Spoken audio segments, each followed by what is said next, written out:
we've advanced within striking distance of Archelon Fortress.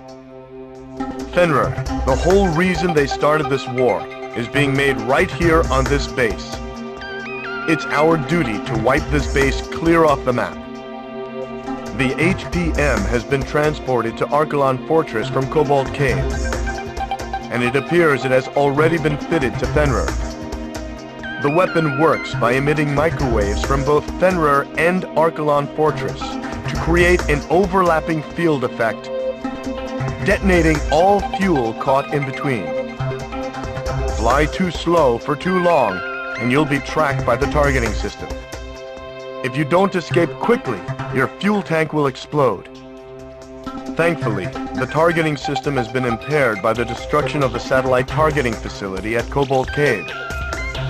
Even with the targeting system impaired, the HPM still poses a threat. Be careful. We've also received intel that the Archelon Fortress is equipped with the same type of shock cannon employed on the Gleipnir. Sir, we've succeeded in freeing Aurelia. The war should have already been over for us. But someone has to put an end to this. Just make sure you come back alive.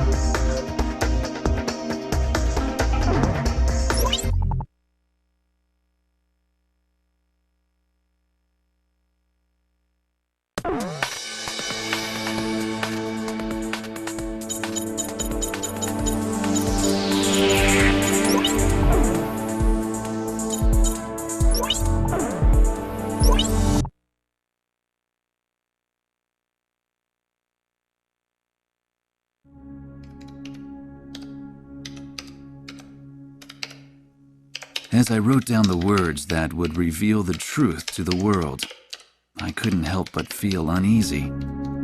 It said that the only true winners in any war are those who achieve what they intended. Diego Navarro had left Aurelia's capital in defeat, yet his goal of increasing arms exports had been achieved. It seemed as though he may be the true victor in this war. After returning to his homeland, it appears that he now plans to unveil the ultimate weapon before his countrymen. Satellite images of the Archelon Fortress will provide the backdrop for his speech to the world. Such audacity must come from his confidence in this ultimate weapon, Fenrir. There's no such thing as a foolproof plan, I whispered to myself as I watched the sun slowly wheel across the sky overhead. Even the country's hero, still in the heat of battle, hadn't returned home for the celebration of victory. The Southern Cross will ensure Navarro's plan ends in failure. Ain't that right?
That attack probably came from Fenrir's HPM. Your fuel tank's internal sensors will be displayed on the MPG.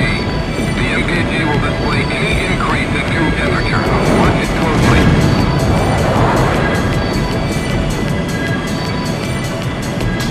Fenrir is equipped with the same type of optical camouflage as the airborne fortress. However, with Aurelia's satellite surveillance system back online, we should be able to track its position. Although the tracking is far from perfect, please bear that in mind when attacking. Try to keep the temperature low. Southern Cross missile hit!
point.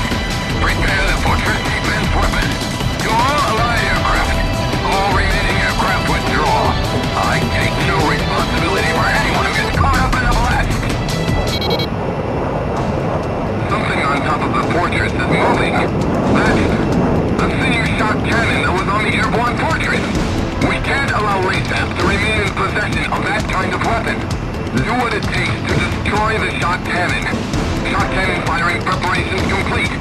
Killer 3, lower your altitude.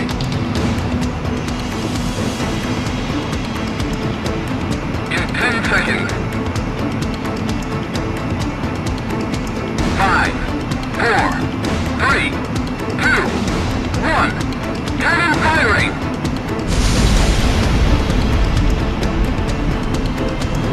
Killer 3's been hit! Damn it, we've lost him! Destroy the shock cannon!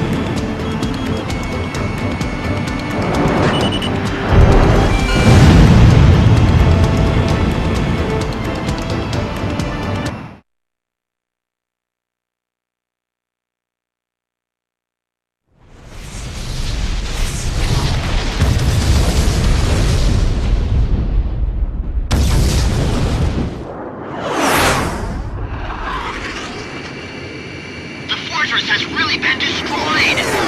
He was able to fly his way through those shockwaves. Incredible! You've done it, Griffiths-1! I knew our ace could do it. That's the Southern Cross for you. It certainly is. He's Aurealia's hero after all. Crux to Griffiths-1. That was a little too risky, sir. It made me nervous just watching you.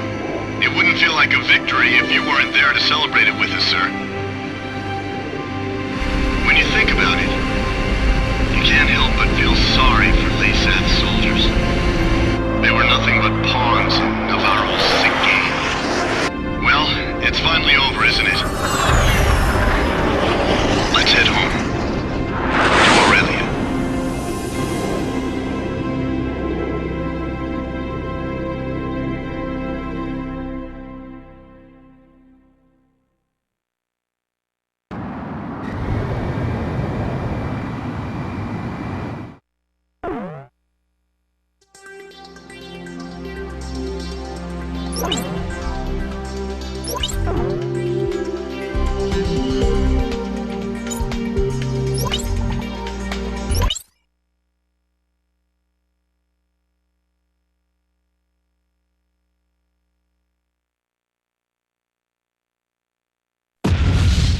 Archelon and Diego Navarro's beloved weapon Fenrir were ripped by explosions and engulfed in flames.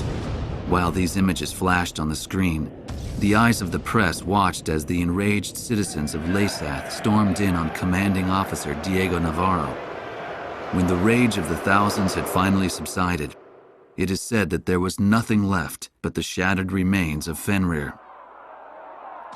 It's ironic that the stage for the unveiling of his greatest triumph would be his ultimate undoing.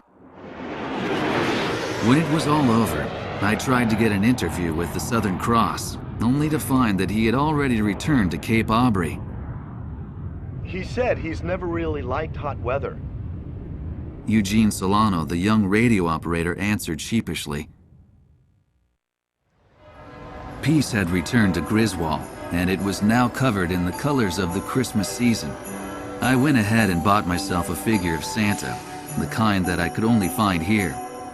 Albert, I thought you couldn't stand the Southern Hemisphere. A fellow reporter said to me as he saw the Santa figure, a memento of this Southern Hemisphere of backward seasons. I like the design, I said as I embarrassingly showed it to him. It bore the emblem of the Southern Cross.